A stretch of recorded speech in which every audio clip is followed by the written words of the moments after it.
오늘은 선교대학 제자반 졸업식입니다. 약 70명에 해당하는 우리 제자들이 배출되죠. 이 제자반 졸업하려고 하면은 1년에 5일까지만 결석이 허용됩니다. 그 이후로 결석을 하시면은 졸업을 할 수가 없는 빡빡한 일정을 잘 소화하신 우리 제자반 졸업생들 축하드리고요. 참 우리 한중사랑교회 성도들은 뭐 하나 한다 하면 반드시 해내고 마는 투지와 의지가 대단합니다. 네, 우리 축하의 박수 한번 드리죠. 그런데 우리들을 이렇게 졸업하기까지 여기까지 관건적으로 끌고 오신 우리 하나님은 더 대단하시죠. 우리 하나님께 영광의 박수 드리겠습니다. 참 많은 세상에 유혹이 있었을 텐데 1년 동안 한 번도 빠지지 않고 개근하신 분들도 많이 계십니다. 네. 이제 졸업을 하시면 배우고 끝나는 것이 아니라 이제부터 우리 신앙생활이 시작되는 것이라는 것을 우리 졸업생들은 기억하시기를 바랍니다. 어떤 분들은 배운 말씀이 머리에만 남아있어요. 이 말씀이 가슴으로 내려가지 않고 그리고 이것이 행동으로 옮겨지지 않고 머리에만 남아있는 경우가 있습니다. 이렇게 될 때 어떤 부작용이 있을까요? 알고 있는 말씀으로 자신을 돌아보지 못하고 그 말씀으로 상대방을 바라보게 됩니다. 그러면은 나 아닌 다른 사람을 그 말씀으로 비춰보고 정죄하게 되는 그런 역할을 하게 되고요. 그렇게 살아가는 잘못된 제자가 되어버리면은 자기 자신의 인생도 괴롭고 그분이 속해 있는 공동체도 망가지고 무너지는 역할을 하게 되는 것을 보게 됩니다. 여태 배운 말씀을 머리로만 간직하는 것이 아니라 이것을 마음으로 그리고 행동으로 옮겨져야 하는 것입니다. 그래서 오늘 말씀이 배우고 확실한 일에 거하라, 행동하라, 살라 그런 말씀을 가지고 우리 말씀을 나누도록 하겠습니다. 그래서 이 말씀을 매일 고민하고 매일 기도해야 되는데 그래서 그것을 배워가지고 이 말씀을 가지고 매일 고민하고 묵상하고 매일 기도하는데 삶이 달라지지 않는 제자들이 더러 있습니다. 참 제자훈련 받아서 열심히 교회 생활하는데 열심히 예배드리고 열심히 봉사는 하는데 그 사람 때문에 다른 사람이 불편해지기 시작하고 그 사람 때문에 교회가 불편해지게 하는 그런 분이 있다는 거예요. 그런데 다행히도 그분은 자기 자신을 까맣게 모르고 있습니다. 내가 어떻게 다른 사람을 불편하게 하는지, 내가 어떻게 교회를 불편하게 하는지 모르고 있습니다. 열성만 내면은 믿음 좋고 신앙생활 잘하는 것으로 착각하고 있는 사람이 있습니다. 왜 그럴까요? 자기 자신을 성찰하지 못하기 때문에 그렇습니다. 어떤 집사님이 계십니다. 열성적으로 교회 생활 하십니다. 그런데 잘 부딪힙니다. 이 사람 만나면 부딪히고 저 사람 만나면 부딪히고 그런데 이분은 내가 왜 부딪히는지 알지를 못해요. 나는 잘해주는데 나는 최선을 다해서 잘해주는데 왜 나만 욕을 먹지? 이렇게 의아해합니다. 그래서 어떤 분이 그 집사님에게 말씀을 해드렸어요. 집사님 말이 좀 그래요. 그랬더니 이 집사님 하시는 말씀이 내 말투가 원래 그래. 그러니까 집사님 하시는 말씀은 내 말투가 원래 그러니까 듣는 사람 알아서 들으라는 거죠. 어떻게 해야 되겠습니까? 내 말투가 그렇다고 제쳐놓는 것이 아니라 내 말투가 왜 그런지 돌아보아야 하는 것입니다. 왜 말투가 그럴까요? 우리의 생각이 그렇기 때문에 그렇습니다. 우리의 생각이 변화되지 않기 때문에 생각을 거쳐서 나오는 말에 문제가 있게 되는 것입니다. 우리는 하나님 자녀입니다. 이전에는 세상에 속한 자였는데 이제는 주님께 속한 자 되어서 우리의 신분이 달라졌습니다. 우리를 위해 자기 몸을 버리신 예수 그리스도의 사랑 때문에 우리는 거룩한 하나님 백성 되었습니다. 거룩한 백성이 거룩한 자녀답게 신분에 맞게 변화된 삶을 살아야 하는 것이 성도의 도리이죠. 신앙생활을 한다는 것은 마음이 변화되는 것이요, 우리의 생각이 새로운 신분에 맞게 변화되는 것입니다. 생각이 변화되지 않기 때문에 나의 생각을 거쳐 나오는 말에 문제가 있게 되는 것입니다. 우리의 생각이 옛 생각에 머물러 있습니까? 변화되었습니까? 돌아볼 수 있는 은혜가 있기를 바랍니다. 사무엘상 17장 28절 우리 같이 읽어보겠습니다. 큰 형 엘리압이 다윗이 사람들에게 하는 말을 들은지라 그가 다윗에게 노를 바라여 이르되 내가 어찌하여 이리로 내려왔느냐? 들에 있는 양들을 누구에게 맡겼느냐? 나는 내 교만과 내 마음의 완악함을 아노니 내가 전쟁을 구경하러 왔도다. 아멘. 이 사무엘상 17장 이 성경 본문은 다윗이 목동 일대입니다. 이때 사울이 이스라엘의 왕이었고 이스라엘과 블레셋이 전쟁을 하고 있었습니다. 아버지 이새가 이 막내인 다윗을 형들이 전쟁하러 나간 전쟁터로 보냈습니다. 형들이 무사한지, 먹는 것은 어떤지 안부도 궁금하고, 그래서 먹을 것을 챙겨가지고 다윗에게 형들이 전쟁하는 전쟁터로 심부름을 보냈습니다. 이제 전쟁터에 도착한 다윗이 지금 전쟁이 어떻게 되었는가 궁금하죠. 그래서 어떻게 되어갔는가 그런 상황을 주변 사람들에게 얘기를 듣고 있는데 이것을 본 형 엘리압이 화를 냅니다. 왜 화를 내는가? 내가 어찌하여 이리로 내려왔느냐? 너는 일개 양을 지키는 목동이거늘 어찌하여 여기까지 왔느냐? 다윗을 깔보는 어투로 말을 하게 되죠. 너는 들에서 양들이나 지켜야지 되는데 왜 전쟁터에 쓸데없이 나와서 구경이라 하러 왔느냐? 내가 얼마나 교만하느냐? 내가 얼마나 완악하냐? 아주 무섭게 꾸짖고 책망하고 힐문을 합니다. 욕을 하는 거죠. 다윗의 인격을 깡그리 무시하고 아예 다윗에게 대어놓고 화를 내는 형의 모습을 우리는 본문을 통해서 볼 수 있습니다. 다윗이 이 전쟁터에 왜 왔습니까? 심부름하러 왔잖아요. 아버지의 심부름이잖아요. 형이 무사한지 먹을 것은 있는지 가지고 여기까지 그 먼 길을 달려왔습니다. 그리고 다윗은 양을 지키는 목동이기 때문에 자기에게 주어진 임무는 아침에 일찍 일어나서 그 양떼들을 다른 사람에게 부탁하고 그렇게 왔다고 사무엘상 17장 20절에 기록되어 있습니다.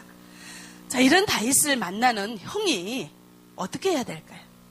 잘 왔구나. 여기까지 먼 데까지 온다고 참 고생했다 하고 환영하면서 환하게 웃으면서 반겨줘도 부족한데 도리어 화를 내면서 무지막지하게 화를 내는 형의 모습을 볼 수가 있습니다. 왜 형 엘리압이 다윗을 이렇게 책망하고 화를 낼까요? 형의 마음에는 그 앞에 본문을 이렇게 성경 구절을 제가 기록하진 않았는데 우리가 읽어 성경을 보면은 형의 마음에는 막내 다윗을 시기하는 마음이 있습니다. 형제들을 세워놓고 기름을 부을 때 형들을 제끼고 막내가 기름 부음 받았죠. 그리고 사울왕이 악신이 들렸을 때 수금을 타러 다윗을 초청을 했고 다윗이 왕궁에 가서 왕의 악신을 물리쳐주고 존귀한 대접을 받았습니다. 형 엘리압은 내가 뽑혀야 되는데 내가 왕궁에서 대접을 받아야 하는데 내가 아닌 다윗이 그런 대접을 받는 것에 화가 났습니다. 그런 화난 마음은 시기심에서 비롯된 거죠. 그래서 다윗을 보자마자 그렇게 책망을 하게 되는 것을 우리는 보게 됩니다. 엘리압의 마음은 나 중심입니다. 동생을 살피고 배려하는 마음이 눈꼽만큼도 없는 것을 보게 됩니다. 내가 더 인정받고 내가 더 대접받아야 하는데 그 자리를 동생에게 빼앗겼다는 분노가 마음구석에 웅크리고 있었기 때문에 그 동생을 보자마자 책망하고 화를 내게 되는 것을 보게 됩니다. 하나님은 이 엘리압, 다윗의 형의 마음의 중심을 아셨어요. 사무엘이 이 다윗의 형제들에게 찾아서 가라는 말씀을 듣고 기름을 부으려고 했을 때 형 엘리압을 봤을 때 이 사무엘의 마음에 굉장히 들었어요. 참 좋아 보였어요. 그래서 엘리압에게 기름을 부으려고 하니까 하나님께서 내가 사람은 외모를 보지만 나는 사람의 외모를 보지 않고 사람의 중심을 보느니라. 그러면서 형 엘리압에게 기름 붓지 말라고 했습니다. 그리고는 다윗을 찾아서 다윗에게 기름을 붓게 하셨습니다. 예. 하나님께서는 그 사람의 중심을 이미 보고 계신 것을 알 수가 있습니다. 원래 사람은 나 중심이에요. 이것은 죄인의 마음입니다. 죄인인 사람들은 모든 세상이 나 중심으로 돌아가기를 원하게 됩니다. 내가 인정받고 내가 다른 사람들보다 더 잘하기를 원하고 나보다 더 잘 나가는 사람이 싫어지는 것이 죄인인 것입니다. 이런 죄인의 마음으로 살아가는 우리들에게 늘 책망이 앞서고 늘 화가 나는 말투가 되어지는 것입니다. 내가 어떻게 말하고 있는가를 살피되 내 마음속에 자리 잡고 있는 죄악된 상태를 파악하고 성찰하는 제자들이, 성도들이 되어지기를 바랍니다. 그런데 책망한다는 것은 좋은 일을 위하여 책망하기도 합니다. 바르게 하기 위해서 책망하면서 서로 일을 해나갈 때도 있고요. 우리가 자녀들을 키울 때 그 자녀가 바르게 자라기 위해서 책망하고 꾸짖고 타이르기도 합니다. 그래서 좋은 방향으로 나아가기 위해서 책망하기도 하죠. 성경은 책망함으로써 우리를 온전케 해나가는 역할을 하기도 합니다. 성경에 보면은 하나님께서 화를 낼 때가 있습니다. 백성들이 하나님의 법도를 떠날 때, 우상을 섬길 때 하나님은 진노합니다. 하나님이 화를 내실 때는 모두 백성들이 하나님의 말씀을 듣지 않을 때입니다. 하나님 뜻대로 되지 않을 때 하나님께서는 화를 내십니다. 이것을 사람들은 받아들여야 합니다. 우리 사람들은 하나님 뜻에 따르도록 창조되었는데 도리어 하나님과 같이 되려고 불순종해버렸죠. 그래서 죄인이 되어버려서 하나님의 뜻은 무시하고 자기의 뜻을 중시하는 죄인이 되어버렸습니다. 그래서 자기의 뜻대로 되지 않을 때는 화를 내는 교만한 존재가 되어버렸습니다. 사람이 화를 낸다는 것은 여러 가지 경우가 있을 수 있습니다. 바르게 하기 위하여 거룩한 분노를 표할 때도 있고요.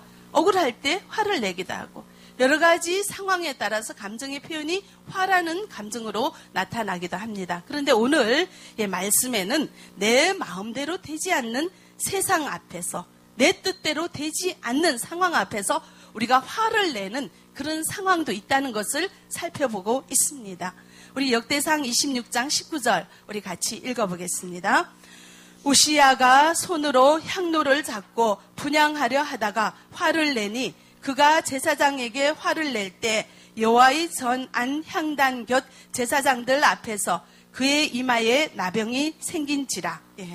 남유다 우시야 왕은 좋은 왕에 속하는 사람인데 말년에 교만해졌어요.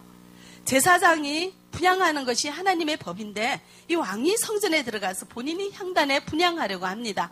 이때 제사장이 왕에게 말리죠. 그것은 제사장이 하는 일입니다. 왕이 할 일이 아닙니다. 바른 말을 하는데도 이 왕은 이미 교만해져 있기 때문에 내 뜻대로 하는 것을 방해하는 사람에게 화를 내게 되는 거죠. 제사장의 말이 자기 생각과 다르니까 먼저 화를 내는 것입니다. 사람은 자기 생각대로 살기를 원합니다. 내 마음대로 살기를 원합니다. 모든 세상이 나 중심으로 돌아갔으면 하는 마음이 있습니다. 이것이 우리 세상 사람들의 가치관이요. 죄인의 가치관입니다. 생활 방식입니다. 우리 예수 그리스도를 통하여 하나님 자녀된 우리는 이런 나 중심으로 사는 생활 습관을 버려야 한다는 것을 기억하시기 바랍니다. 주님 중심으로 하나님 중심으로 살아가야 하는 것입니다. 그런데 겉으로는 내가 하나님 중심으로 살아가는 것처럼 착각하지만 날마다 순간마다 내가 내 중심으로 살아가고 있는 자신의 모습을 발견하지 못하기 때문에 그런 사람들끼리 교회에서 부딪히고 말썽이 일어나고 교회가 시끄럽게 되며 은혜가 되지 않는 그런 상황들이 더러 나타난다는 것을 여러분들 기억하시고, 나는 과연 누구 중심으로 살아가고 있는가 돌아볼 수 있는 은혜가 되어지기를 바랍니다. 죄인들은 무엇이나 겁이 나고 두렵습니다. 죄의 증거죠. 그래서 안 된다, 어렵다, 힘들다, 불가능하다, 이런 생각을 먼저 하게 됩니다. 패배의식에 사로잡혀서 살아가고 있습니다. 여러분들은 어떻습니까? 여러분들의 아이가 다른 아이들처럼 공부를 못하면 너는 왜 공부를 못하니? 꾸짖습니까? 다른 아이보다 더 잘하는 아이의 장점을 보면서 너는 이것도 잘하는구나 칭찬하십니까? 어떻습니까? 돌아볼 수 있기를 바랍니다. 아이의 장점을 먼저 보는 습관을 가지기 바랍니다. 칭찬을 하려는 생각을 가지고 매사에 살아가는 저희들이 되기를 바랍니다. 우리의 생각을 긍정적인 것에 맞추고 살아가는 저희들이 되기를 바랍니다. 제가 작년에 2013년 12월 마지막 주에 목양실을 414호에서 315호로 이사를 했습니다. 그런데 이사를 하는 것을 참 많은 손이 필요하기 때문에 마지막 주에 직분자 위로회를 마치고 이사를 하려고, 그 물건을 옮기려고, 그래서 우리 직분자들에게 제가 좀 부탁을 하려고 계획을 하고 있었어요. 그래서 저는 직분자 위로회가 끝나고 그 이사를 하려고 사람들을 부탁을 했더니 그것이 미리 전달이 되지가 않아서 많은 직분자들이 다 돌아가고 3, 4, 5대에 약간의 직분자들이 남아 계시는데, 그분들이 하시는 말씀이, 야, 우리 회식하려고 우리 교구 식구들이 저기 식당에서 기다리는데 어떡합니까? 어렵다는 거죠. 그런데도 제 생각에는 오늘 그거를 당장 하지 않으면 그 다음에 이제 일정이 있기 때문에 해야 되는 그런 상황이었어요. 그래서 제가 그냥 좀 어렵게 진행을 했습니다. 많은 사람들이 그 짐을 나르면서 좀 불편하죠. 저기는 교구 식구들이 기다리는데 목사님은 이거 나르라고 하네 하면서 마음이 좀 불편해진 거를 제가 이렇게 보게 되고 저도 좀 미안하더라고요. 그래도 할 수 없어서 하는데, 그 중에 어떤 한 분은 너무 이렇게 열성적으로 땀을 흘리면서 그 짐을 이렇게 옮겨주시는 거예요. 그래서 제가 이제 그분을 보고 말을 했습니다. 식구들이, 교구 식구들이 저기 기다리는데 되게 마음이 조급하죠? 이렇게 제가 말씀을 드렸더니 그분이 하시는 말씀이, 내가 목사님 짐 옮겨드리는 일이 평생에 몇 번 있겠습니까? 어떻게 이렇게 제가 평생에 2번이지 않은 일 할 수 있는 게 너무 감사하죠. 그러면서 너무 즐겁게 다 이사를 해주고 정리를 해주는 그런 모습을 제가 보았습니다. 제가 은혜 받았어요. 참 피할 수 없는 상황이라면은 이 생각을 주님께서 주시는 좋은 방향으로 생각하는 것이 훈련이 됐구나. 우리는 내가 원하지 않거나 내가 계획하지 않거나 내가 이해되지 않는 일을 강요받을 때 막 화가 나고 속으로 불평하면서도 얼굴은 굳어가지고 표시는 못하면서 속이 막 복잡하잖아요. 그죠? 근데 그렇게 속이 복잡하면 말투가 그렇게 나와요. 꼭 표현이 되죠. 근데 생각까지도 하나님께서 주시는 좋은 생각으로 생각을 잡아서 그 생각을 하면서 어떤 상황에서도 긍정적으로 평화롭게 감사함으로 살아가시는 그렇게 훈련된 분이라는 것을 제가 보게 되었습니다. 그래서 제가 은혜를 받았어요. 내가 배워야 되겠구나 생각을 했습니다. 자, 여호수아 6장 3절 우리 읽어보겠습니다. 너희 모든 군사는 그 성을 둘러 성 주위를 매일 한 번씩 돌되 엿새 동안을 그리하라. 여호수아 이 성경 구절은요, 여호수아가 백성들을 이끌고 가나안 땅에 들어갔을 때입니다. 여리고성 점령을 앞두고 백성들에게 하는 말입니다. 전쟁을 앞두고 전략과 전술을 짜서 이 군사들의 사기를 올려야지 하는 그런 상황에 이 여호수아는 군사들에게 하는 말이죠. 성 주위를 엿새 동안 하루에 한 번씩 돌래요. 아무 말도 하지 말고. 이해가 됩니까? 그렇게 해서 전쟁에서 이길 수 있습니까? 그 여리고성이 대단한 어느 누구도 함락하지 못한 그 어려운 난공불락의 성을 군사들이 아무 말도 안 하고 그 성을 한 바퀴 돈다고 함락할 수 있습니까? 근데 여호수아는 또 7째 날에는 성을 7번 돌고 나팔을 불라고 합니다. 여러분들의 이 경험으로 그렇게 하면 승리할 수 있다고 생각이 되어집니까? 인간의 생각으로는, 우리의 경험으로는 이해가 안 되는 그런 명령을 여호수아가 이스라엘 백성들에게 합니다. 이스라엘 백성들은 참 불평하고 불순종하는 그런 경우를 참 많이 봤는데, 이 성경에서는 참 신기하게도 아무 불평하지 않고 아무 대꾸하지 않고 핀잔하지 않고 이 말씀을 그대로 따르면서 순종하는 것을 보게 되고요. 7번째 도는 날 여호수아가 백성들에게 말합니다. 외치라. 그랬을 때 그 말대로 그때서야 외치게 되는 이스라엘 백성들이었습니다. 명령 따라 순종할 때 여리고성이 함락되었죠. 이렇게 이해가 안 되어도, 납득이 안 되어도 그저 순종하는 이스라엘 백성들이 주님의 말씀을, 주님께서 원하시는 여리고성을 함락하는 것을 보게 되었습니다. 내가 살아온 경험에 의하면 절대로 불가능한 일을 하나님께서 하라고 합니다.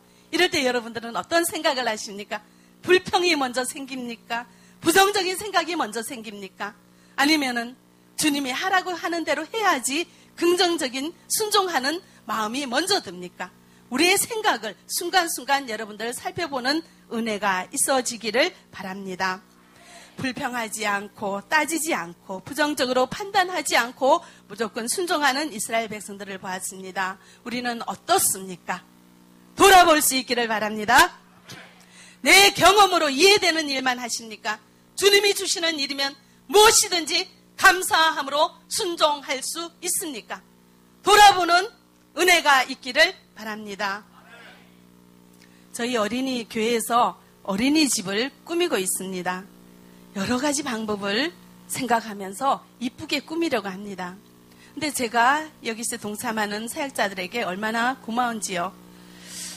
참 이렇게 교회 재정을 통해서 이거를 이제 해 나가야 되는데, 그래도 교회 재정은 내 돈 아니잖아요. 나 중심으로 사는 사람은 어떻게 생각하겠어요? 내 몸이 편한 게 먼저예요. 그렇죠?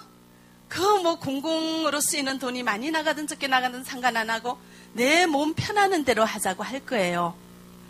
그런데 우리 사역자들은 내 몸 편한 거를 생각하지 않고 교회 재정을 아껴주려고 하더라고요. 하나님 중심으로 살아가는 그런 모습을 보고 제가 참 은혜를 받았습니다. 내 몸 하나 더 움직이는 것은 괜찮은 것이요. 비용이 적게 들어가는 방법으로 손수 자르고 손수 못 받고 모든 것을 자체적으로 제작해서 우리 어린이집을 준비하고 있는 우리 사역자들의 모습을 볼 때 우리 하나님께서 얼마나 기뻐하실까 참 생각이 되어지고요. 또 사랑의 집에 계시는 분들이 노는 휴식하는 시간 틈틈이 와서 도와주는 그 아름다운 모습을 보고 우리 주님께서 우리 한중사랑교회 참 귀하게 생각하시겠구나, 굉장히 자랑스러웠습니다. 여러분들 우리 어린이집 준비하고 있습니다. 많이 기도해 주시고, 또 새로 단장하기 때문에 인테리어 하는데 여러 가지 많이 필요합니다. 여러분들 많이 기도해 주시고 많이 후원해 주시기 바랍니다. 내가 힘들어도, 내가 이해가 되지 않아도 무엇이든지 감사하게 생각하고 무엇이든지 긍정적으로 생각하면서 살아가는 훌륭한 성도들이 우리 한중사랑교회에 많이 계시는 것을 볼 때 참 뿌듯합니다. 전쟁터에 다윗이 왔죠. 이 온 다윗을 바라보고 형이 교만하고 완악하다고 듣기조차 힘든 험악한 말을 내뱉었습니다. 먼 길 힘들어서 달려온 동생에게 악담을 퍼부었죠. 자, 이 말을 들은 다윗은 어떻게 반응을 했을까요? 여러분들이 막 열심히 최선을 다해서 왔는데 상대방이 억울한 소리하고 도리어 욕하고 이러면은 우리는 어떻게 할까요? 우리도 뭐 한성질 하잖아요. 그리고 또 그러지. 나는 뭐 그 자리에서는 절대로 못 참는다. 그치만 뒤끝은 없다. 하고 자리에서 앞에서 그냥 바로 직선적으로 말하는 거 좋아하죠. 근데 다윗은 어떻게 했을까요? 자, 29절, 30절 우리 같이 보겠습니다. 다윗이 이르되 내가 무엇을 하였나이까 어찌 이유가 없으리까 하고 돌아서서 다른 사람을 향하여 전과 같이 말하매 백성이 전과 같이 대답하니라. 아멘.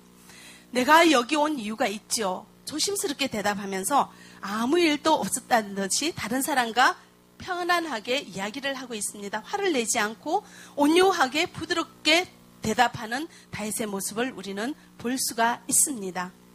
하나님께서 다윗의 중심을 아신다고 했죠. 예.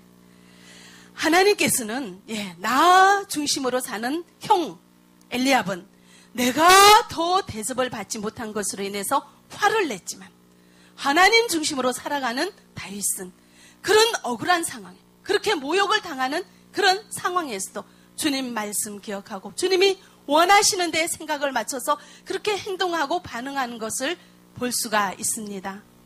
주님은 말씀하시죠. 나는 온유하고 겸손하니 나의 멍에를 메고 나를 배우라고 하십니다.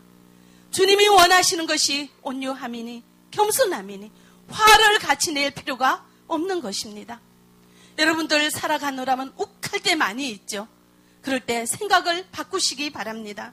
여러 가지 마음이 막 죄악된 마음이 막 지나갈 때 하나님이 원하시는 생각을 잡으시기 바랍니다. 저 사람이 내 사정 모르고 저러지 그럴 수 있어 생각해버리면 화가 나지 않고 이해가 되는 것입니다. 오직 주님만 바라볼 수 있기를 바랍니다.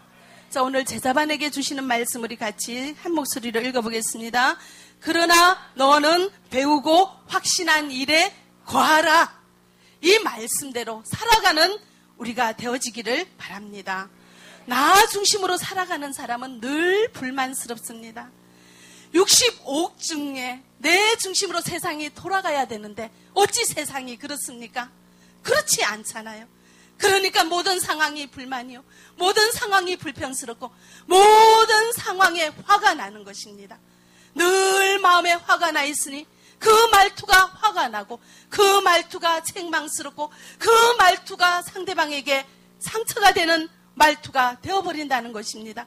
모든 사람이 다 밉습니다. 내가 최고가 되어야 되는데 어찌 65억 중에 내가 최고가 될 수가 있습니까? 내가 최고가 되는 것을 막는 모든 사람들이 다 밉습니다. 그렇기 때문에 사랑한다는 말보다 미워하고 증오하고 시기하고 질투하는 말이 내 입에서 먼저 나오니까 내가 속해 있는 공동체가 사랑이 넘치기보다 분리하고 싸우고 화목하지 못한 불안한 그런 상황이 되어지기도 합니다. 하나님 중심으로 생각하고 행동하는 사람은 그렇지 않습니다.